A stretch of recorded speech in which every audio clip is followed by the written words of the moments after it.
Time to sit down and look at my favorite Joker.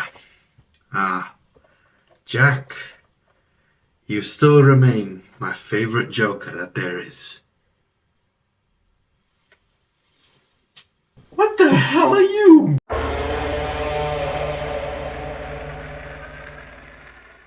Hello and welcome to my review of a movie which makes about as much sense as its damn title. This is my spoiler review, if you really care, of Joker Fluffy Doodoo. This is a sequel which really we did not need, and I'm going to just give some context. I love the Joker. I mean, he's not here right now, but I got the McFarlane toys. One of those Jokers, right? I got the Funko Pop of Jack Nicholson's Joker. I got a knockoff of Heath Ledger's Joker, and I love this character. I really, really love him. And you know, as much as I love Batman, I love the Joker more. But I was kind of hesitant when I heard that there's a Joker movie, because I don't know, the Joker just doesn't really seem like the kind of character who would get his own film.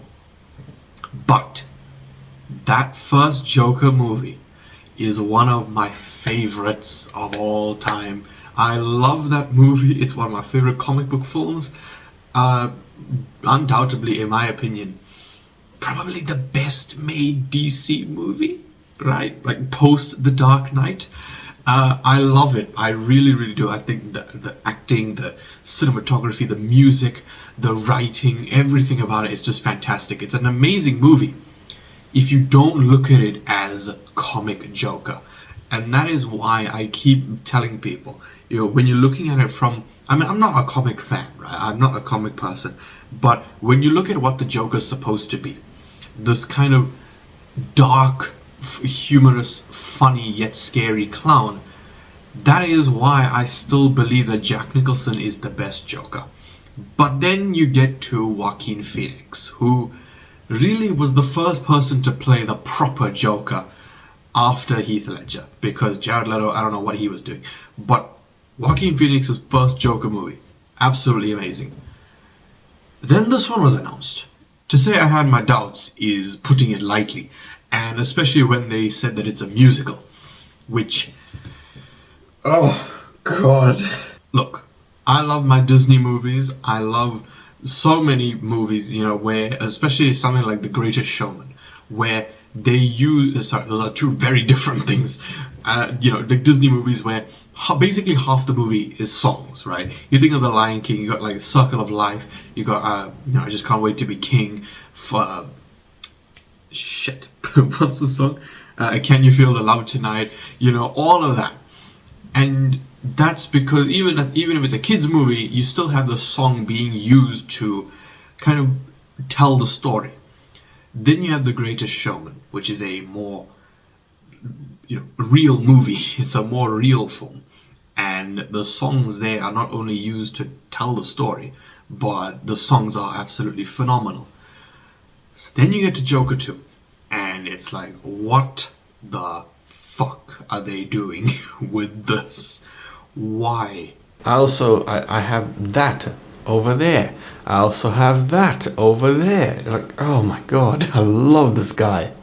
I just don't understand what they were trying to do with this movie, and I feel like they were just way too, like, they had these like grand ideas for it, kind of like Prometheus. You know, Prometheus is a film which alien fans both love, well, I say love, they like and detest it, because on the surface level it is a crap film because it's supposed to be part of the Alien franchise. But when you look at it from a filmmaking perspective, of course, it has all these grand ideas of man and the creation of man, you know, their creators, all of this, but it's part of the Alien franchise. And that is how I feel about the Joker movies. Mainly this one is just because it has these really, really insane ideas that they want to focus on, you know, all these realistic arguments and stuff, like kind of idolizing these people, these kind of serial killers, especially with what happened with Jeffrey Dahmer in like 2022 and all that. But it doesn't work. It does not work with Joker. And I don't understand what they were doing with this movie. The songs infuriated me. And that's probably the first point that I'd like to make. I know I'm like 5 minutes in, but I kind of just wanted to set the the basis of what I am basing this review on. But yeah, the songs infuriated me because they just didn't really do much, in my opinion. Like I genuinely listened to the songs and I'm like, I have learnt nothing from this. I have no further insight into his, Arthur or Harley. I just feel like I have had what was just told to me spelled out. It's like you're explaining it to a child. That's what the movie is. That's what the songs are. It's just reinforcing what you already know, and that's really where it faltered. And also the songs, the kind of musical numbers, are the only scenes where Arthur is in the makeup. That is atrocious, especially when you realize this is the second movie, right? You get to the second movie, you want more of what you liked about the first film. The first film, you see Arthur become the Joker, and then the next movie, you're like, all right, Joker time, baby. And then the Joker is just pushed to the side. And that is kind of an interesting idea that they had with this movie, is their defense in court, basically, well, Arthur's lawyer's defense being that the Joker was a split personality, and granted, good idea. It is a good idea, not unrealistic at all, and that's probably why it worked. But I just don't like what they did with the Joker. Is that this movie is more about Arthur Fleck than the first film, which I don't know how they did this, but yeah, Arthur's character in this movie, I feel, was very all over the place because we wanted Joker, but when you look at it from a character study, kind of, just focusing on his character, it's brilliant. And there's one scene in particular that I will get to later on where that is very clear. But yeah, just the way that they treated the Joker, especially with this entire film essentially being centered around his trial and whether whether he'll get to walk. But it was a really interesting idea. And courtroom things I'm not a huge fan of, but you do get some really good ones. Like, even though it was only like one scene, the finale of Better Call Saul, probably my favorite courtroom scene in history. That whole Walter White couldn't have done it without me. And that's what I would have loved, is to have seen Joker take charge in his own courtroom scene. And hell, Joker's supposed to be smart. He's supposed to be smart as hell. And really, if they wanted to, they could have had him kind of manipulate the jury and all of this so that he will come off as someone who they could let go, just let him walk. That would have been a brilliant idea. But of course, Todd Phillips basically said, yeah, you know what, you guys, you like the Joker?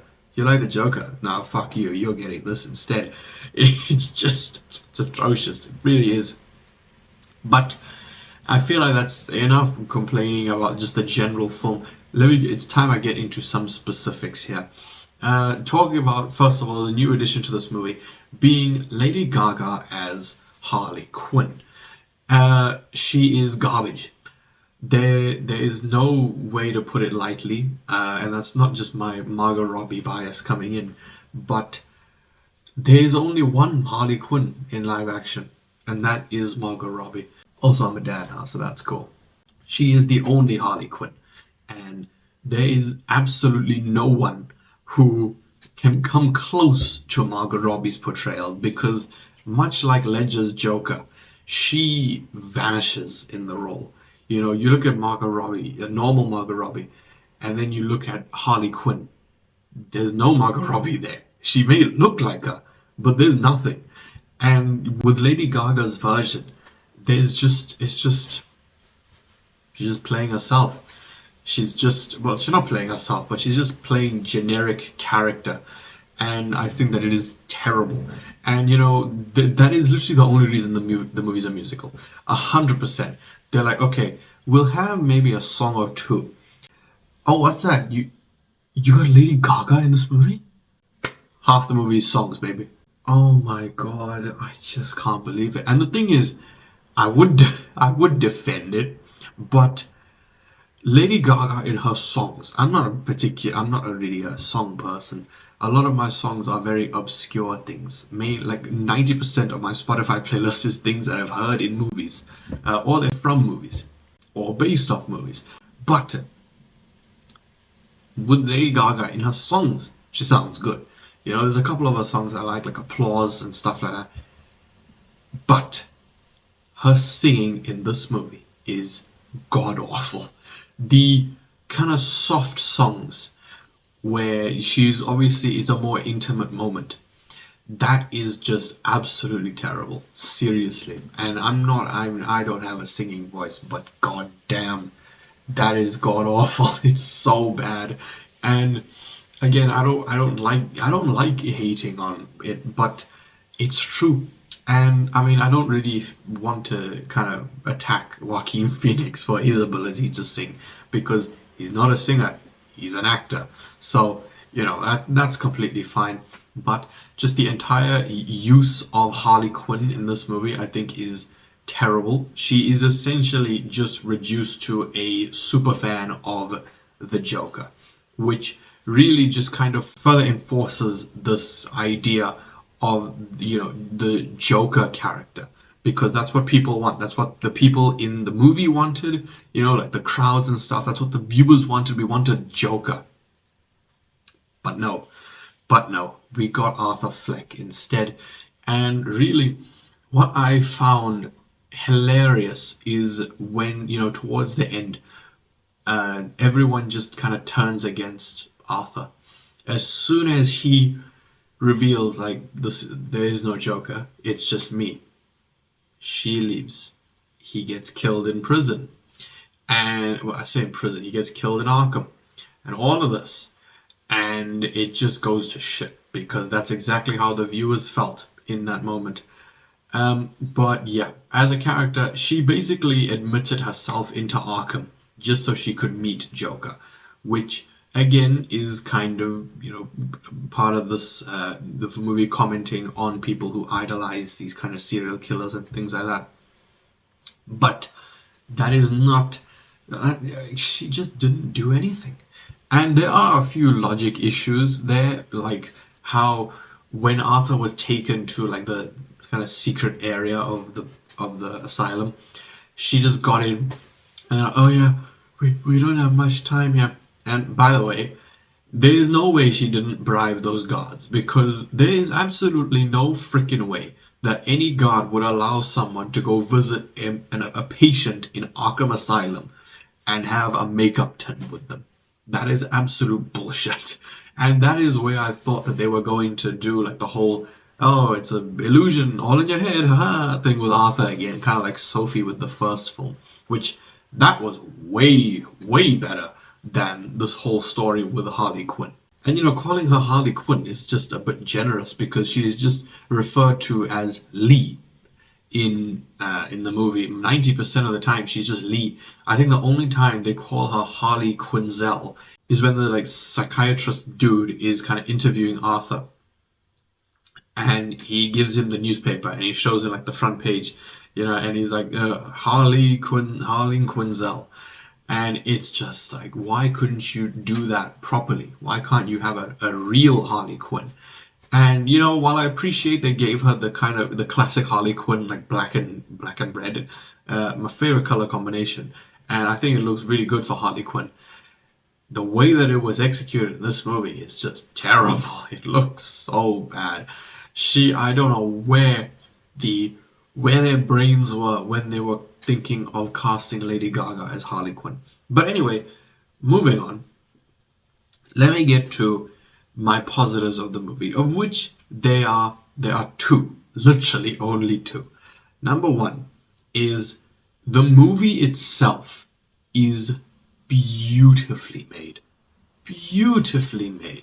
It really is. The cinematography, the music, everything about it is just absolutely gorgeous. It really is. It's a breathtaking movie if you're looking at it outside of the actual film itself. And that is the only reason that I'm not calling this movie garbage or absolute rubbish, is because it, at least you can tell that they put effort into this, or at least some people put effort into this, that they really cared about the cinematography and stuff, the camera work and things like that. It looks really good. It's a beautifully made movie, and you know, I'm glad that this movie flopped at the box office. I really am, because quadrupling your budget from the previous movie, you deserve it. You 100% deserve it. I'm not defending him at all, Todd Phillips, but yeah, 200 million for a Joker film, a movie which requires basically like no CGI or things like that, and realistically should not have be you shouldn't be spending that much on like musical sets and things like that. Nope, nope, nope, nope. Also, something minor that I kind of just picked up is throughout all of the sequences in the movie, like the musical sequences, Arthur wears every single freaking suit color except purple. I don't know what it is, but they just don't want to have him in purple. Like, his actual suit in the movie, like the one scene that he wears it in, or two, sorry, it's like a kind of darker, faded version of the one from the first movie. In the musical sequences, he wears a white suit, there's a blue suit. I think there might have been a green suit, I don't know. But yeah, it's atrocious. It really, really is. But the other positive, is one scene. There's one scene in this movie that I will say is genuinely amazing. And that is in the courtroom when they bring in Gary. Gary is a side character. If you don't remember, Gary is a side character from the first movie. And he was barely in the film. He was in maybe two scenes, I think. It was just the beginning, and then maybe when Arthur got fired. And then, of course, Randall's death. And in that film, Arthur lets he lets Randall have it. He lets Gary leave, and he says, "You're the only one who was ever nice to me," and he lets him leave. This movie, they bring Gary in, and you can really see that here they were not fucking around. This is the real like impact of the film. This is the moment when you kind of just sit and watch the scene, because they bring in Gary, and obviously, given his physical situation, a lot of people in the film do make fun of him. Of course, in the first movie, Randall was like, do you guys, is it mini golf or is it just golf to you? But then in this movie, you have a line that Gary says, and the actor did a fantastic job, where, he says, you made me feel so small. How, I realized how powerless I really am. And it was an amazing delivery. It really, really was. But on top of that, it's the line of when he says, you were the only one that didn't make fun of me. You're the only one who was nice to me. I really love that line. That entire bit of dialogue was genius. And on top of that, Gary was the only character who got to kind of crack through the shell of Joker. Like Arthur is kind of just buried inside the external shell of this Joker character, and Gary was the only one who got to Arthur, because Arthur is of course putting on this Joker persona for the public, for everyone, so that they can see. But Gary is the only one who's like, this isn't you. This isn't the guy that I knew. And that's really what gets to Arthur, is you can see him kind of start to crack. Once Gary starts like really, once he gets going, Arthur is like, I said no more questions. And you can just see that is really when he got hurt.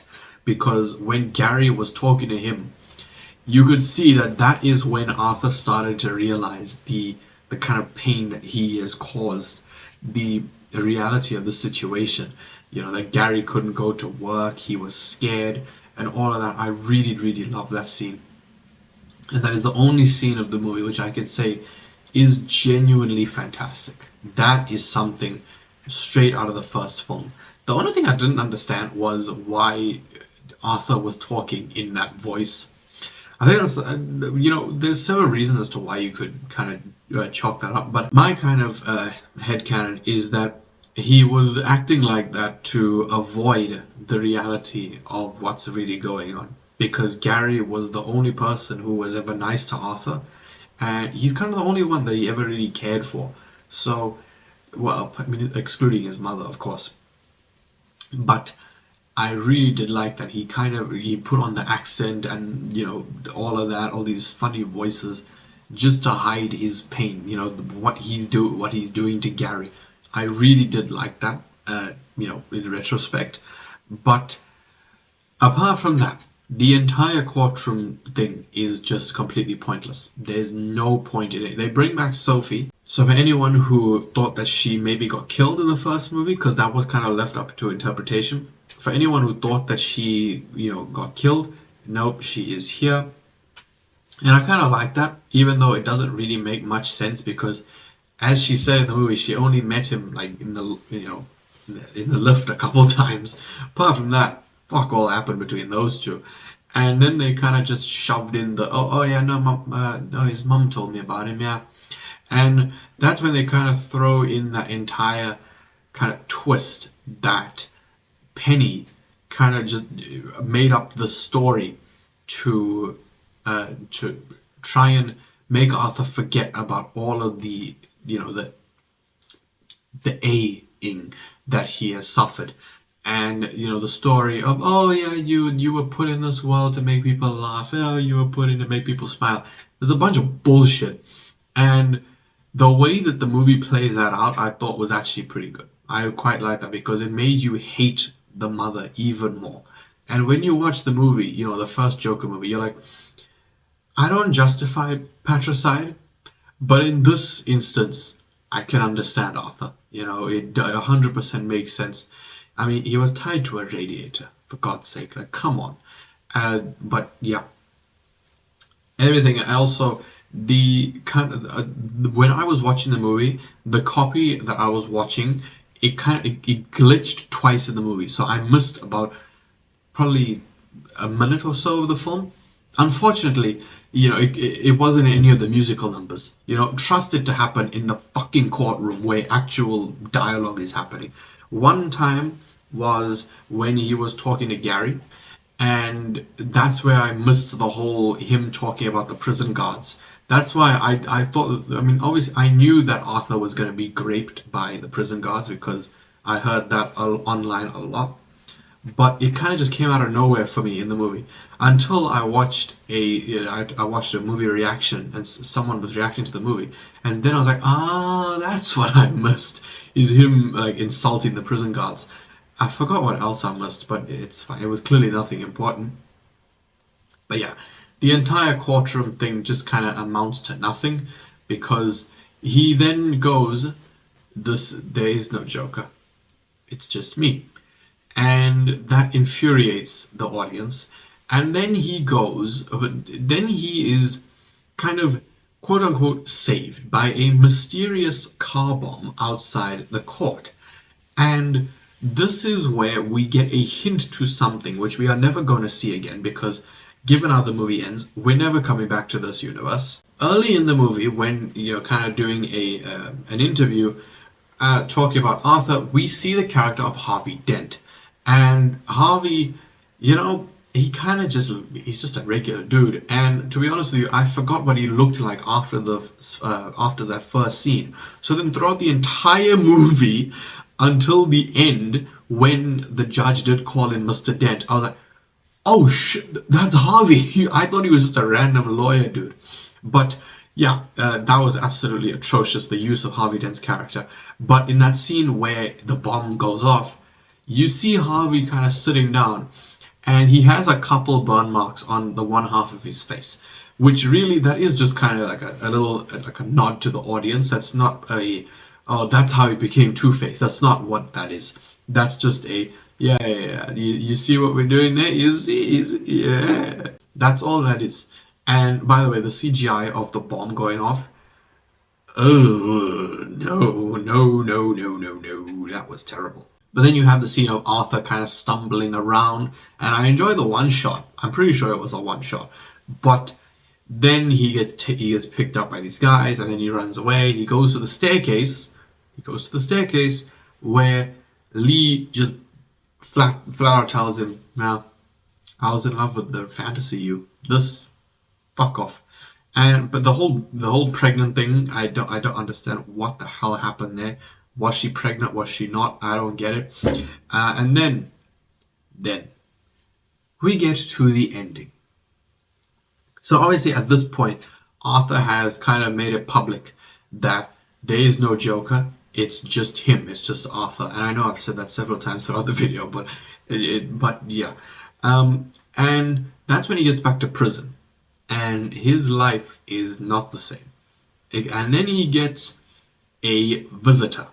We don't know who this visitor is, and unfortunately, we will never know. It could have been anybody. It could have been Lee for some reason. It could have been Gary. It could have been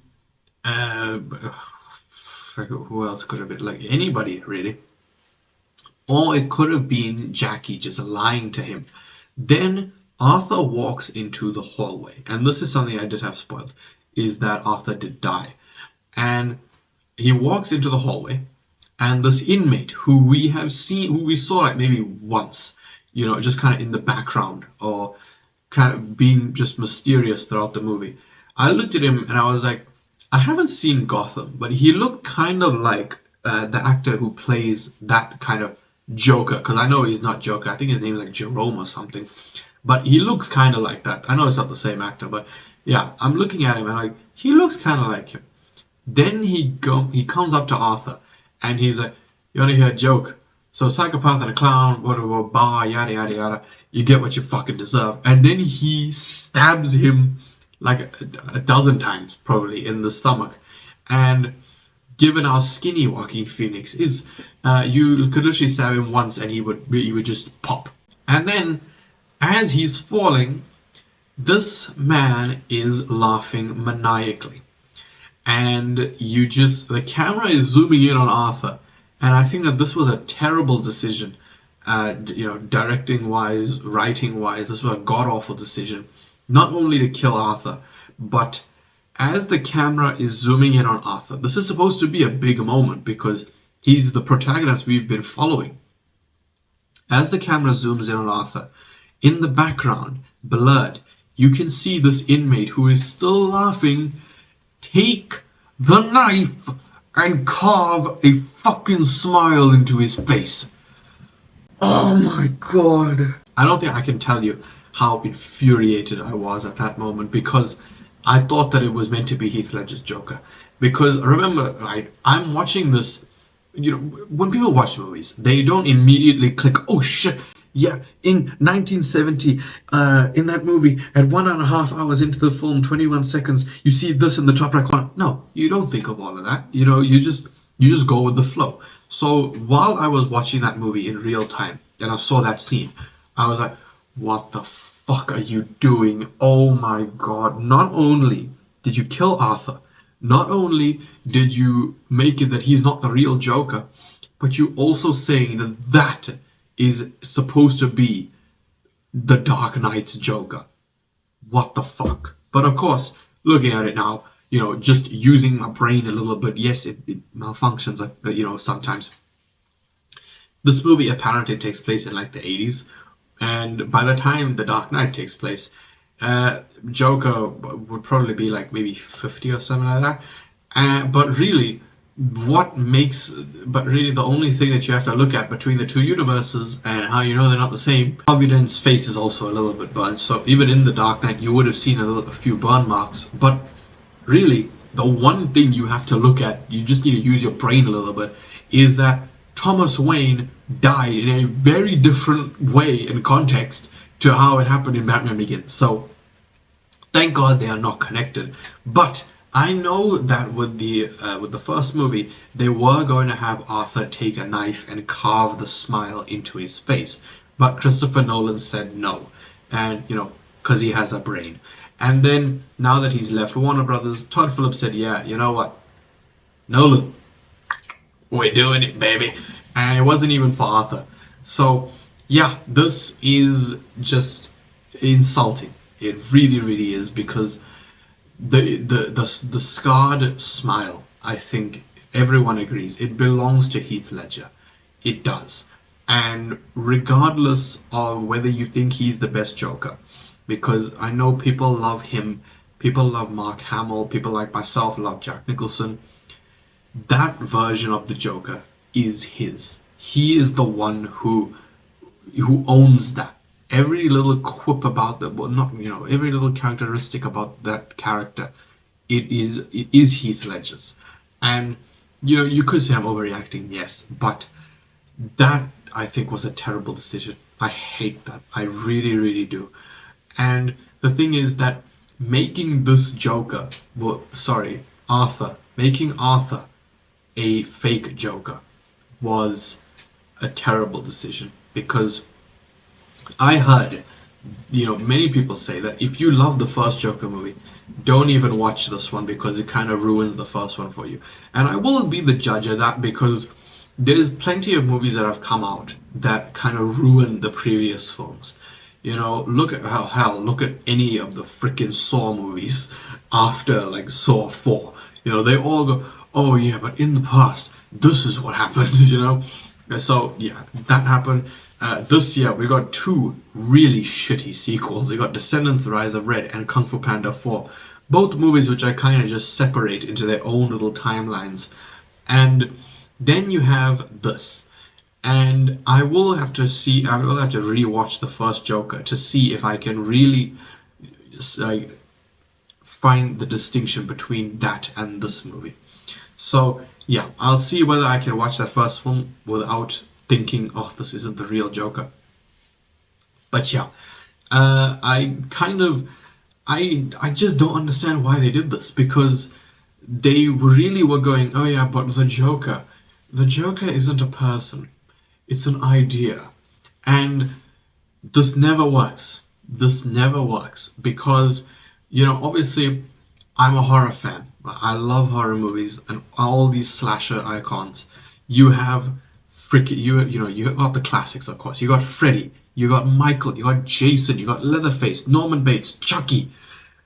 But there's one classic who everyone knows his look, everyone knows his face, everyone knows his name. You see masks of this character everywhere, even though we don't even celebrate Halloween in South Africa. We see these masks everywhere, and that is Ghostface.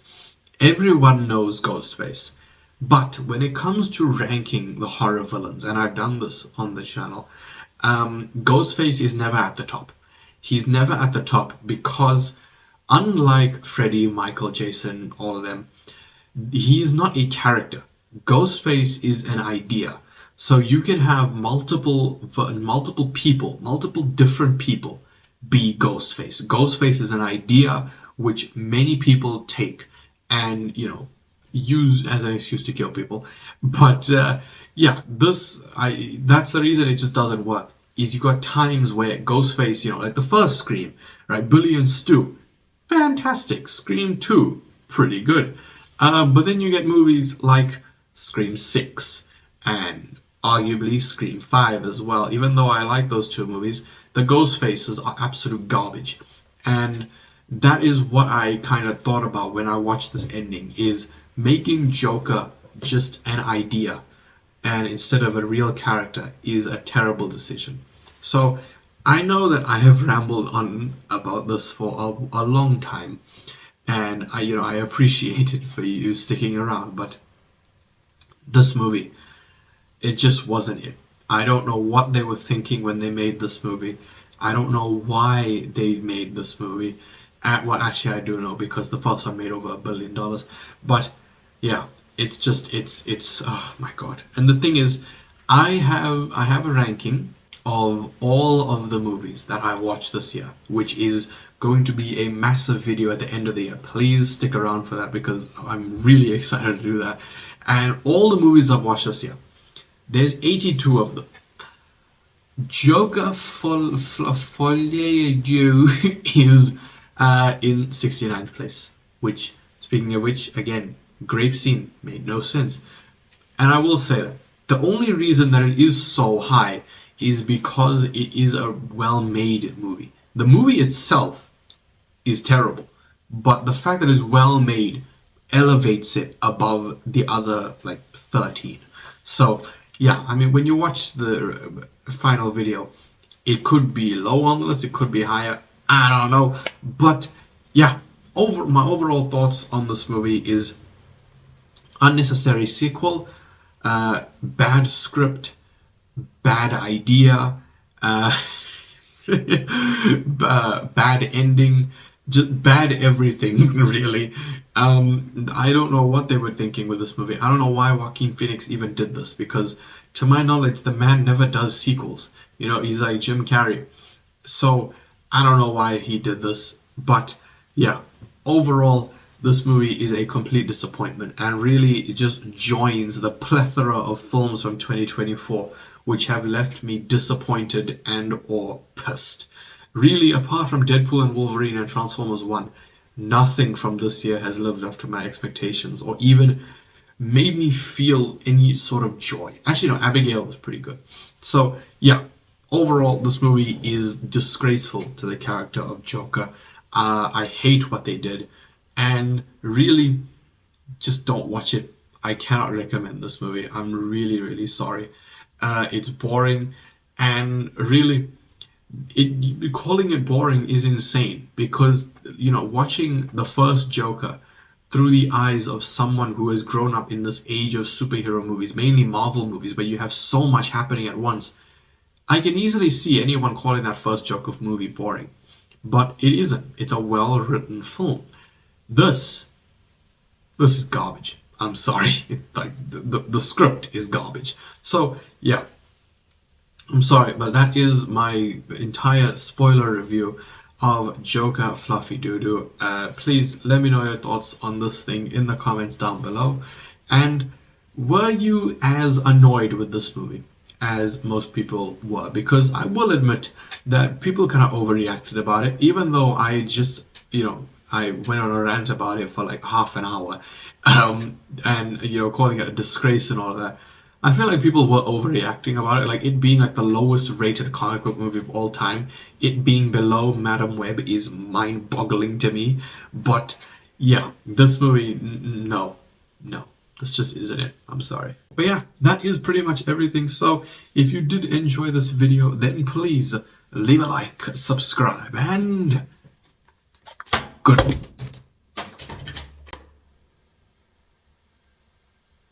The TV hit the mask. Wait, the mask hit the TV. If you did enjoy this video, then please leave a like, subscribe, and goodbye.